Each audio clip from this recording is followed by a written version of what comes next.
Spring Awakening may be based on a play that's well over 100 years old, but still this show is anything but traditional. From the music, to the subject matter, to its young cast. Come on as we go backstage at Spring Awakening.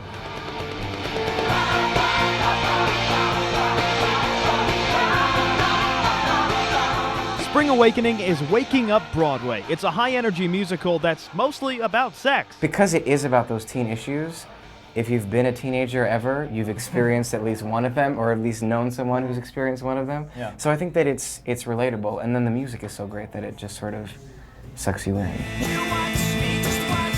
Jonathan Groff, in only his second Broadway role, leads the cast as Melchior. Melky Gabor.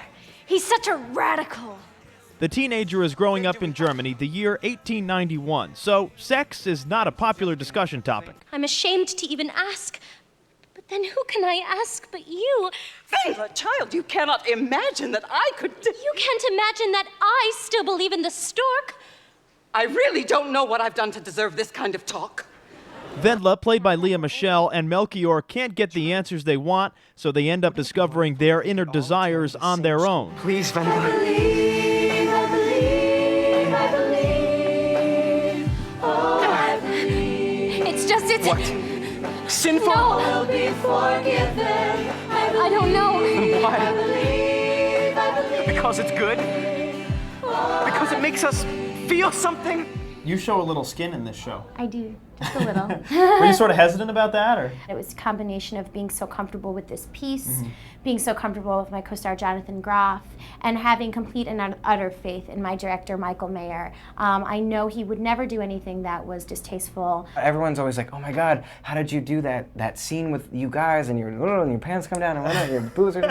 and we're like, you know what, there's a beating scene in the show that's so much more uncomfortable and hard for us. Help me out of this nightmare. Then I heard her silver call. She said, just give it time, kid. I come to one and all. Jonathan Gallagher Jr. is Moritz, a kid who can't sleep and struggles in school because he's scared to death of his own puberty. Facing pressure on all sides, Moritz slowly spirals towards suicide. I didn't tell you it was a happy play. I don't do sadness, not even a little bit. Believe it or not, Gallagher never took a voice lesson before joining the cast. I, didn't have a trained approach, but I had grown up in kind of a musical family and played in some bands, and I play in a band right now called Old Springs Pike, and that we've been getting some really amazing, fortunate attention, extra attention than we may have been getting at this point, thanks to Spring Awakening. And Gallagher isn't the only one with a musical side job. Spring and summer, every other day. Lauren Pritchard is Ilsa, a bohemian runaway from an abusive family. Off the Great White Way, she's working on her own solo career. They saw me here in the show, and one thing led to another. I caught up with Lauren and the rest of the cast when I snuck backstage, and on stage with Phoebe Stroll, she plays Anna. It's like I'm your lover, or more like your ghost. I spend the day wondering what you do, where you go. This is your canvas right here. This is, yeah. This is it. So the band is over here. This is interesting because the band is actually on stage for the show. Yeah. This piano is really special because it's actually from the same time period as the show is set in. So this piano is like 100 years old. It's very old, yeah. It has to be tuned a lot. I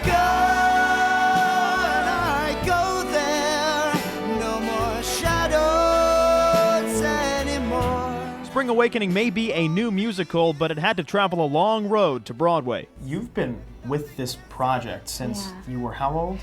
Since I was 14, and I just turned 21 like 3 weeks ago. And when I joined a year and a half ago, it was just 11 people reading a script in a room with a piano and a guitar. So it's come quite a way since then. I'm at home with a ghost who got left in the cold. I'm locked out of peace with no keys to my soul. What's unbelievable about this show is the story is as relevant now as it was more than 100 years ago. And despite its controversy, even the most conservative audiences are embracing it. My neighbors were Amish on both sides of my house. Have they seen the show? The Amish? Yeah. No. That'd be a long horse ride. That would be a long horse and buggy ride to come up here to New York to see the show. No, they haven't. But your family has and everything? And my family has, yeah. Was that kind of weird? Not only because of the nudity, but just because of the whole sort of subject matter. Well, when I called my mom on the phone at first, she was like, "You're doing what?" oh my God, really? You're gonna go do that? And then she came and saw the show and she was like, okay, I was a little shocked, but I totally get it. And she has since brought 5 busloads of people from Lancaster County, Pennsylvania.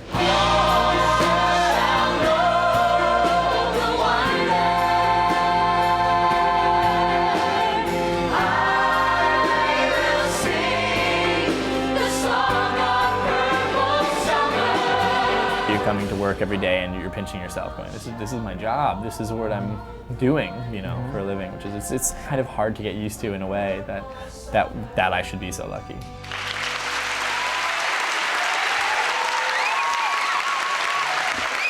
If Spring Awakening struck a chord with you, they'll be here on Broadway, and then they kick off a U.S. tour next fall in 2008. For more info, springawakening.com. I'm Blake Hayes in New York, and that is your Backstage Pass.